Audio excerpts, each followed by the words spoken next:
Hi there. Welcome to Retirement Your Way. I'm Debbi Marcum, and I am so happy to welcome one of my favorite people on the planet. Hi, Jaclyn. Well, hi, Debbie. It's so great to be here. I feel like we just chit chat, we just make each other laugh. I mean, look at us both smiling, and we just begun the podcast. Yeah.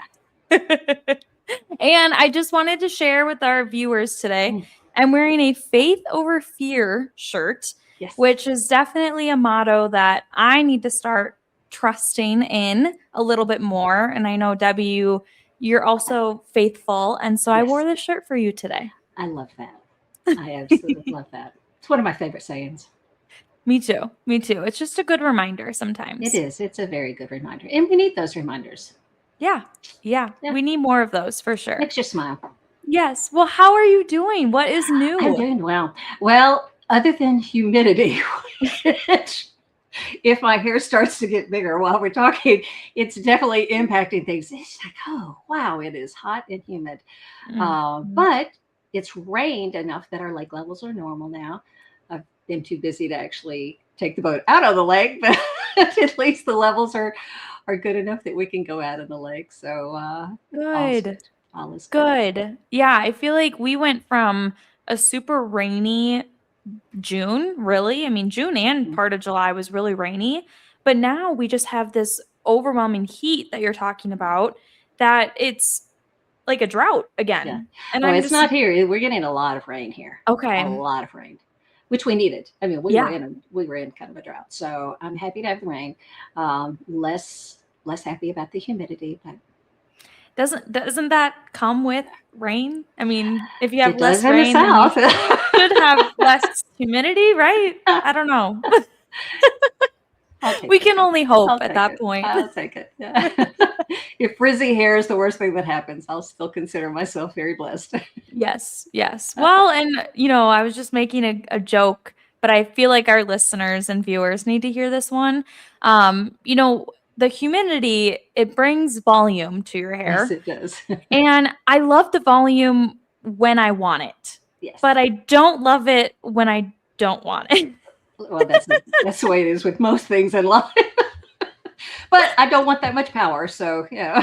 Exactly. You always want what you can't have. Yeah. I feel like that's I don't know, another motto that people live by, but Yeah. well, Debbie, let's get into today's topic because honestly, this one is an exciting Mhm. title, really. I mean, hindsight 2020. What do you mean by that? What are we discussing? Well, I tell you, lately we've been talking about designing retirement the way you want it.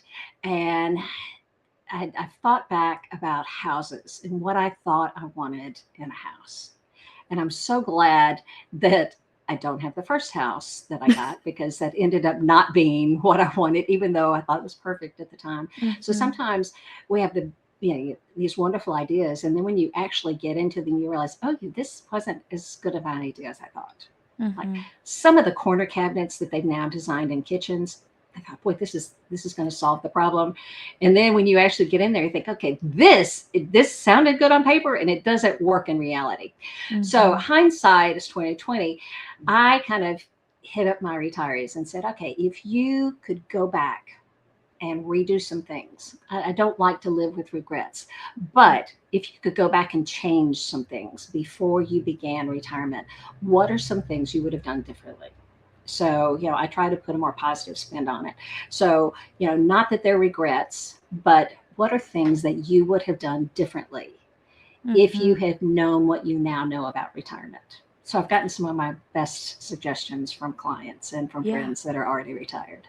Well, I love this topic. And I also think that today, I mean, somehow we were on the same wavelength because I feel like this, faith over fear really goes well with this topic I agree. because it's not about living in the past. It's That's right. about giving experience to others. Hmm. And I think, when you talk about when you go to someone for advice, you typically go to someone that has been through it, that has Yes. been through it firsthand. Hmm. And it's not that they regret anything because they wouldn't be where they are today if it That's wasn't right. for that, but it's about teaching others. And, Yes.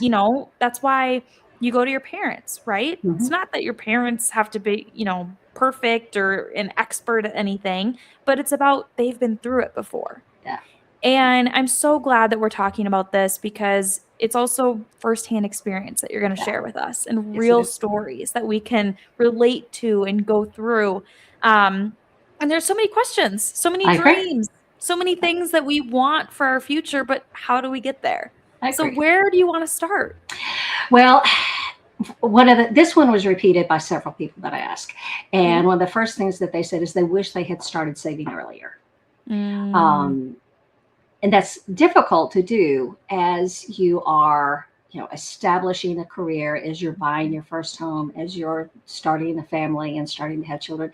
It's much more difficult to start saving then. But I think that's especially important today. We hit on this, a few podcasts ago. There's especially so many jobs are no longer going to have pensions, that it is paramount that the younger people start to save earlier. So I think it's great advice. Um, even if it's small, even if it's $5 a week, I mean, start somewhere. I now have my youngest client, and so I just had this conversation with him last week, and boy, he's paid such close attention to me and is doing exactly as I ask him to. So it makes me very happy. And so one of the mhm, things that he's doing is starting to save, and mhm, he's 31. So mhm. I mean, he had already had a little bit of a nest egg, so we're being real smart about what we're doing with that. And he's going to be in really good shape by the time he retires because we already have that roadmap for him. So, Mhm. I love that. Yeah. Well, and that's such a great point. I mean, we talk, or I guess it's more common now for people to go to college Yeah. and spend a good chunk of their year in education and Hmm. also in a lot of debt. I mean, Yes. we're hearing more and more about all this debt. And so these students are coming out of college and they don't think about saving. They That's think right. about how to get rid of the debt. Yes. That we're never at zero. We're always working backwards in a Yeah. way. And so, just thinking about saving as little as you can, right? We're talking the $5 coffees, Mm-hmm. wherever you can, little bits can go a long ways. And I I agree. think that that is where, sometimes people are like, well, I wish I would have put this towards savings Yeah. than going on vacation Hmm. or doing this, it's totally just starting small. I agree. I agree. The next thing is actually going to go right along perfectly with your shirt. Is they wish they had worried less and enjoyed Mm. life more.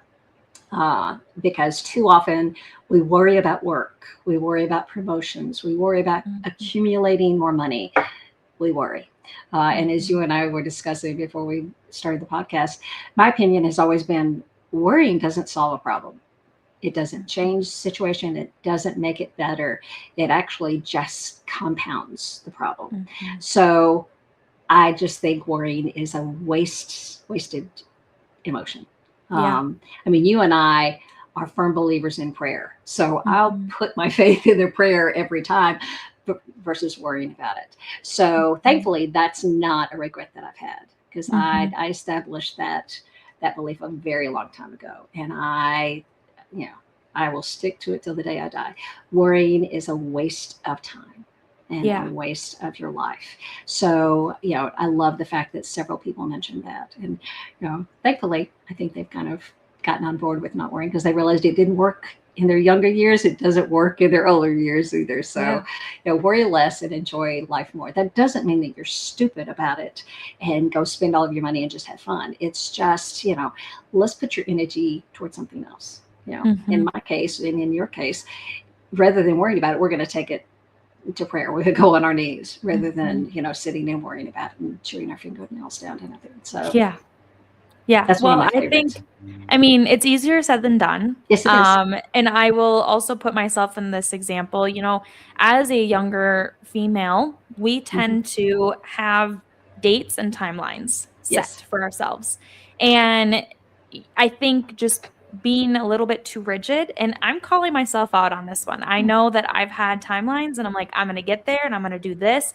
Yeah. And how am I going to get there? What if this doesn't happen? What is going to happen to me then if I don't meet Yeah. that deadline? And I think so many people, I mean, it just causes so much worry, so I agree. much stress. And it's like we're not able to listen to the doors or the opportunities that are being opened to us when we're being so rigid about worrying about this one thing, Great that we're point. not looking at the bigger picture. And I agree. I mean, being faithful and leading it, up to God Mhm. is one step, but I think also being open in your mind and in your heart to Yeah, other opportunities that may come by. I agree. I agree.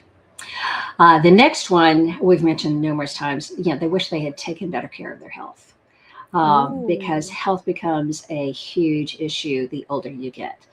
As you're Mhm. having to go through knee replacements or shoulder replacements or heart issues or diabetes or whatever the issue is, it's healing is harder as you get older. And I Mhm. think if you keep up with your health, and I saw this far too often, that if they were athletes when they were younger and then career took over, married life took over, having kids, Mhm. and they let that part of their life just kind of slip away from them. Mhm. And so I think if you're already active as a young person, stay active. Mhm. I think people are getting better about it. You go out and see people playing pickleball all the times, or like me at 69 taking on golf. But take care of your health. Yeah. And when you're younger, keep it up. Don't Mhm. let that fall by the wayside. Mhm.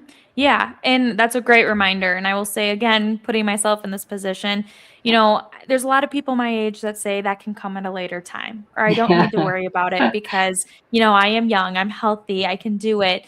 But there's basics, Yeah. right? I mean, know your own Even if it's body. just walking. Yes, Mhm. yes, and just know yourself. Know, like, okay, this is how I'm feeling after Mhm. this or wherever. Yeah, And just being in tune with your own body, and really mental and physical health go hand in hand I for agree. years and your entire life. If suddenly you're walking up a flight of stairs and it becomes harder to breathe, you might really realize, okay, I'm not in as good a shape as I thought I was. So Mhm. take the Yeah. stairs instead of an elevator, but take care of your health and become physically active. I think that's extremely important. Yeah. Another one, they wish they had traveled when they were younger. Um, Mm. I did not travel in my first marriage because my late husband was a homebody. He liked to stay home. So I didn't travel very much simply because that was his preference.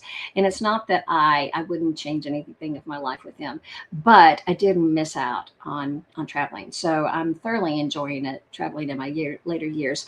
But it would have been cheaper if I had done it at younger ages, and some of those activities that are physically more demanding would have been a little bit easier for me than, climbing up, some of these huge places that we have to walk. Mhm. So, consider traveling when you're younger, because I just think there's a world of experience out there if you travel.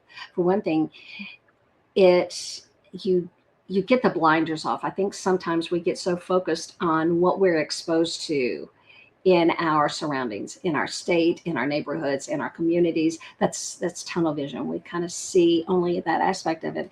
And even when you just travel across the United States, you start to realize, whoa, okay, things are not always what I see, especially since the media tends to be so biased one way or the other. Traveling allows you to see another person's perspective. So I really encourage people to travel and not wait just for retirement. Yeah. Uh, Another Yeah. one, reduce your debt sooner. I mean, the faster you Mm. can pay off your debt, the better. If you already have debt, set a goal each month. For one thing, that is going to help you manage your money. If you have that set goal of this month, I'm going to pay off X amount of money. And you're less likely to go spend money on that $5 cup of coffee if you have that set goal. So pay off the debt earlier. So you're Um, saying that sometimes those timelines are good? Yes, I've some timelines are good. I think timelines are good as long as that's not the driving force in your life. Yes. Yes, So that's a really good I mean, that's a really good comparison. I really like that. Like, have got good. timelines, have goals, but don't allow don't be too tunnel blind, I guess, Yeah, tunnel vision on that. yeah, I think so. Um, Another one that I really liked is, and they're starting to do it now. They're taking up new hobbies, but they kind of wish that they had established some hobbies and interests before they retired. Um, Mm. it's retiring isn't just about leaving work. And we've talked about so many times in this, in that you have to have a purpose in Mhm. retirement. And sometimes those hobbies and interests help you establish what your purpose is. So, it's about having something to retire to. So, have a hobby or do volunteer work or have those meaningful activities that make retirement more fulfilling. Mhm. Well, and one thing I wanna mention about that is that hobbies and, that stuff that you're kinda talking about, it changes over time. Yes, it So does. your hobbies and everything that you once had 20 years ago, you might not just jump back into that. That's right. Now that you have time, it might be something new. I know Hmm. pickleball is the new thing, Yeah, right? That wasn't a thing, 5, 10 years ago. People weren't really into it like they are now. that's right. So the hobbies change and just figuring out what you're interested in the now. Yeah. Well, I mean, even if you look at photography, Yeah. when I started photography, a dark room, we had to take the film in, and actually, so you know, life changes, and so Yeah. we have to be willing to kind of change and adjust along with it. So, yeah. Uh, Now, the one that is nearest and dearest to my heart actually deals with they wish they had learned more about retirement income planning. Ooh, I can agree with that one. Yeah, that one's I near and Yes. dear to my heart. I think you need to have a better understanding of Social Security, strategies when you're going to start drawing. You need to understand how taxes are going to change as you're nearing retirement because it changes. Things shift, Mhm. and sometimes you might think, "Oh well, I'm going to be better off tax wise. I'm not getting the income." No, no, no, that's not always the case. So you have to do it smartly. Mhm. You need to understand Medicare and the impact that that has. And the timeline. And the timeline. It is extremely important, especially if you're going to lose the health benefits that you have in in your employment. Mhm. It definitely changes. And let's say you retire before you hit 65. What are you going to do then about health? And unfortunately, I have some clients that did not consider that before they retired. Mhm. And for a couple of years everything went fine, and then last fall hit and suddenly their healthcare costs just Mm. exploded, and they had not planned for that. So that's Yeah. a big consideration. One that people do not consider far too often are required minimum distributions.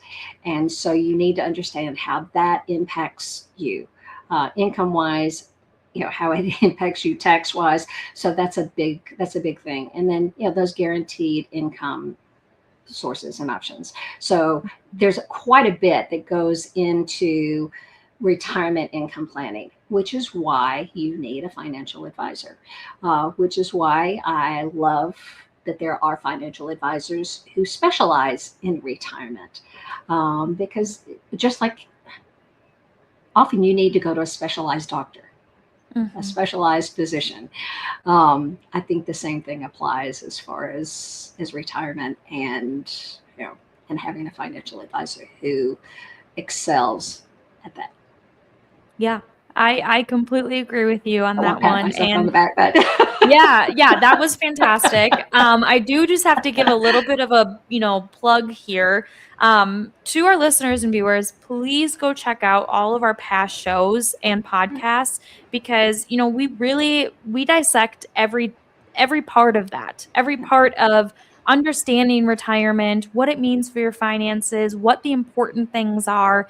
And we hit on it at a surface level. And so yes. you're able to ask those questions. You're able to contact Debbi and say, "Hey, I heard you say Mhm. this. What do I need to know? What does this mean for me?" And it's so beneficial to really just start there by listening, watching, whatever you prefer, to the basics. So then you can come with questions Yeah, because it is a very wide range, of topics, and it's a lot to dissect and a lot to there is. digest. Yes. So it's so important to have the right professionals in your corner that you feel comfortable to ask those questions, have a relationship with, because questions will arise. Yeah.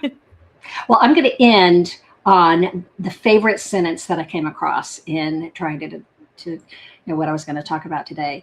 And I love this quote. and I don't have who actually said it, but I wish I had realized that retirement isn't about having the most money. It's about having enough money to live the life you want with the people you love. Yes. Yes.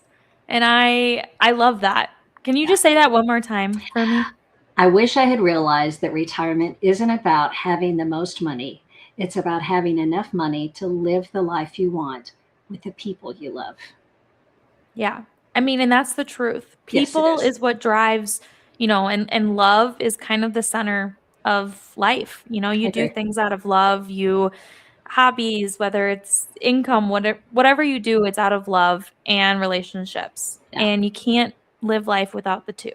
you're right. Um, and so I love this topic, Debbie, and I think it was just perfect for today. And I love that we talked through what kind of five little pieces to that. Yeah, at least we had Yeah, to at combine the least. two, but yeah.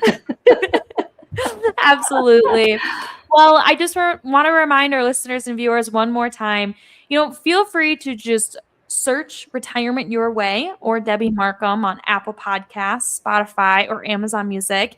And as always, we are on YouTube. So we would love for you to watch us rather than listen, but both will work. Yeah, And I do have to say, Debbie, this is our last podcast I together. know. And I made it So without crying. I know, me too. And I mean, this has been so much fun, and I know you will continue the podcast. But we also are going to see each other in person soon. So I'm looking forward to that. And, good things are coming, and I Yes, know they it. are. I know. I am going to miss you more than there are words for. And Thank you. yeah, and I'm going to share with our audience what I have shared with you before, in that you are one of the main reasons why I'm not even close to thinking about retirement, because you reminded me why I do what I do. And so you've given me a gift that I'm very grateful for. So I love you, and I I thank love you you for too. everything. And I mean, this has been so much fun. And for our listeners and viewers, Debbie's my mom. So that's kind of, I mean, not really, but through the podcast, If she I could is. legally adopt her and Yes. her mother and father would let her go, I would adopt her. I mean, yes. And yeah, so this has been fantastic. What a great episode, Debbie. Yes. And that does it for this episode of Retirement Your Way with our host, Debbi Marcum.